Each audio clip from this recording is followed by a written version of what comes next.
Okay, so this is Civil Rights Part 1. This video comes after, in the beginning of the Civil Rights video. This video kind of takes place after the Montgomery bus boycotts, the rise of Martin Luther King during that process, Rosa Parks, and the creation of the SCLC, which Martin Luther King was in charge of.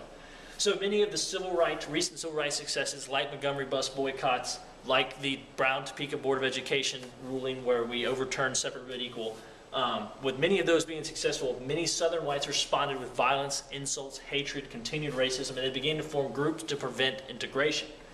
In 1957, schools in Little Rock, Arkansas chose to integrate, and 9 African Americans enrolled at Central High School in September of 1957 and became known as the Little Rock Nine. The 9 African American students became known as the Little Rock Nine, and the governor of Arkansas was against integration. And he ordered the National Guard to prevent these 9 students from entering the Central High School. The governor prevented the students from entering the school for up to 3 weeks until President Eisenhower forced him to open the doors to those students to enroll in that school. So we begin to see civil rights playing on a national level. You have President Eisenhower getting involved in the late 1950s, and before it had been more isolated. Montgomery bus boycott. You know, the Brown versus Topeka Board of Education was a national thing. But now we have the president actually intervening in some decisions, and we're going to continue to see that as a trend as these civil rights protests, marches, and movements are successful and force the hand of the national government. In February 1960, 4 African American students in Greensboro, North Carolina, staged a sit-in at a lunch counter at a Woolworths department store where normally African Americans would not be allowed to be served at. There was an attempt to desegregate the restaurant. They sat down and they refused to get up. The purpose of sit-ins was a protest where people sit and they stay there and they refuse to get up until their demands are met. These students sat for an hour the first day and ordered coffee, but obviously the waitress did not serve them because of their race.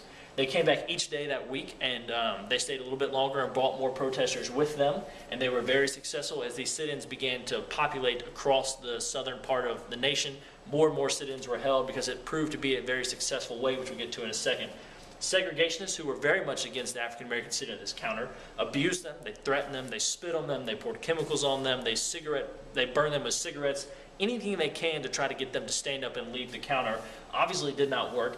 The sit-ins did work, however, and many lunch counters began to serve African Americans. And the great thing about these sit-ins is that a lot of people supported them. So as protesters who were sitting there were taken to jail, more protesters would move in and take their spot. So no matter what it was, they were not letting the racist Southerners have their way. They were standing up for what they believed in, and they pitched a united front. So these protests were mostly orchestrated by college students and young people across the South, and that caught the eye of some of the civil rights leaders who now supported an organization for young people called the Student Nonviolent Coordinating Committee, otherwise known as SNCC. So the newly formed SNCC, along with the SCLC and other organizations, were forcing changes that the national government had to address. The 1960s was a very important decade for civil rights, as there were tons of successes during that time period. Lots of step forwards.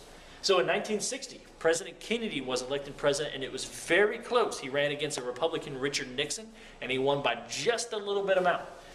However, civil rights played a big role in this election, not necessarily in a good way, but it was beginning to get a national attention as Southern Democrats supported segregation. So they obviously did not want African Americans and white Americans mixing together. So Kennedy did not want to anger them because it meant that he might lose their vote in the next re-election. So he didn't really do a lot of stuff with civil rights at the beginning of his term. But the protests were beginning to put the pressure on him and his administration and Congress and the Supreme Court, and the federal government was going to begin to have to make some decisions. In May of 1961, the Congress of Racial Equality, otherwise known as CORE, held the Freedom Rides to desegregate buses traveling between states.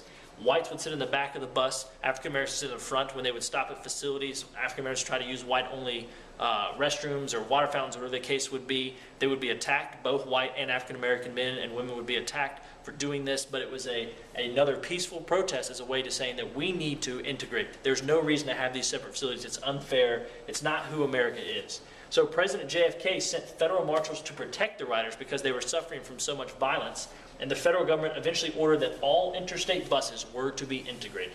So that was a huge victory from the Freedom Riders that President Kennedy had to step in and get involved with. And that's what we're going to need to help propel civil rights to where they should be. You know, you have the leaders Martin Luther King, and you have the leaders like Rosa Parks and all these other people, the SNCC and SCLC, but we needed President Kennedy, we needed President Johnson, who we'll talk about in another video, to really set the tone for America and show that all of these protests, that they were not falling on deaf ears. That was very important. So marches and protests in Birmingham, Alabama, we began to see more of a national stage with the rise in TV, newspapers, the radio. So after the election of 1960, the civil rights movement was gaining strength. Like I was saying earlier, President Kennedy had already intervened in the Freedom Riders, and they were being reported on nationwide.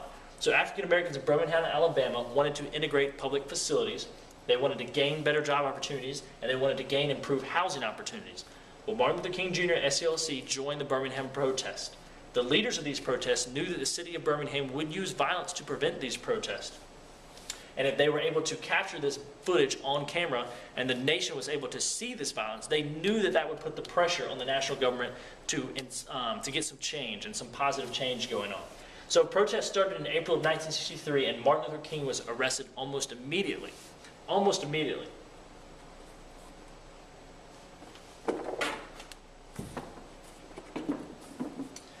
So the marches continued on despite Martin Luther King was in jail, and he encouraged them with his writings called Letters from a Birmingham Jail, Letters from Birmingham Jail, where he continued to urge them to peacefully march and stay united. The police used fire hoses and dogs, and you've seen some very famous footage of African Americans being attacked by large police dogs, and the fire hoses opened up on them. I mean, they're absolutely horrific pictures. And many of these protesters included women and children. So you had police dogs and fire hoses that are meant to, you know, hose down buildings are being unleashed on men, women, and children that are just innocently marching down the streets.